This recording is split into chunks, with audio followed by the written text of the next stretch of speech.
Olha, Edu, eu digo pelos erros, principalmente, pelos equívocos na partida, não é?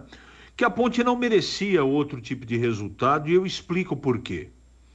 No primeiro tempo, os erros individuais, eles foram determinantes para a Ponte não conseguir jogar no primeiro tempo. O meio-campo não funcionou com o Carvalho no lugar do Elvis, com os dois principalmente, volantes Emerson Santos e Emerson. Eles não marcaram, eles não tiveram saída de bola, eles erraram passe.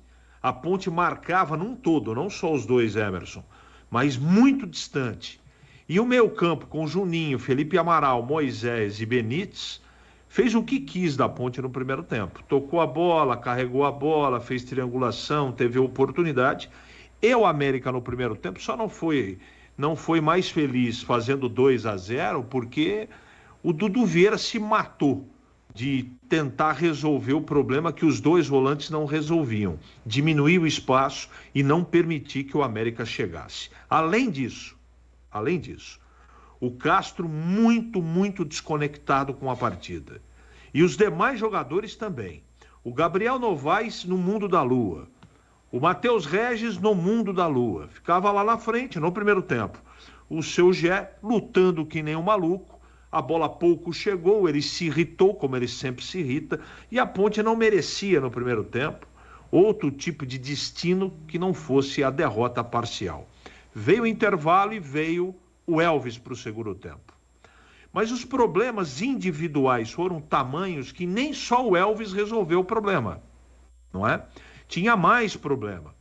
O segundo gol, por exemplo, os jogadores do América, depois de um erro de saída de bola, vieram tocando a bola, entraram como quis, o seu Emerson assistiu a assistência para o segundo gol da equipe do América.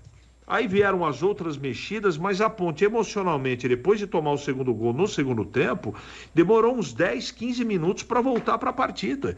É normal que emocionalmente você toma aquela ducha de água fria e até você voltar para a partida demora, e até que a Ponte voltou. Acho que as substituições do Nelsinho foram boas, principalmente a entrada do Dodô no meio campo. Gostei da entrada do Igor Inocêncio. A única coisa que eu não gostei foi do Beleia. Vamos esperar um pouco mais para fazer um juízo correto de valores, mas o pouco que eu vi, eu me assustei negativamente. Mas vamos voltar ao jogo. A Ponte, mesmo com 2-0, mesmo ficando na parte emocional uns 20 minutos meio congelada, ela depois dos 25, ela pôs a bola no chão e foi crescendo na partida. As mexidas do América foram piores do que as mexidas da Ponte. A Ponte cresceu de produção. E se não fosse a falta de tranquilidade ou a falta de concentração do seu Gabriel Novaes, a Ponte poderia ter empatado o jogo. Só que o C não entra em campo.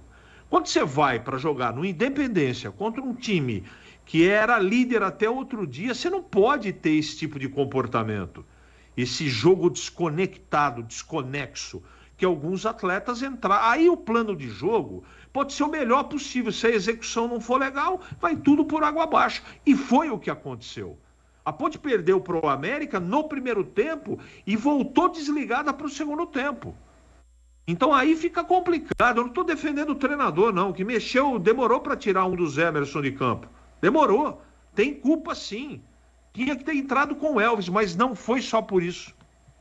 Mesmo que ele entrasse com o Elvis no primeiro tempo, se o comportamento, e provavelmente seria, geral fosse exatamente com o Elvis em campo o que eles fizeram no primeiro tempo, a Ponte perderia do mesmo jeito.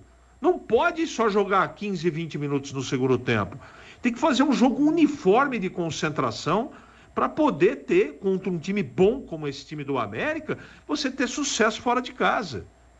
Está no começo do trabalho do Nelson, mas hoje eu não gostei da Ponte, eu não gostei da execução, não gostei da estratégia e gostei das mexidas no segundo tempo, demonstrando que pelo menos o técnico da Ponte enxerga o que está errado e tem que ser corrigido. Agora, não podemos nos esquecer que o comportamento individual também arrebenta um esquema tático, uma produção geral de um time de futebol.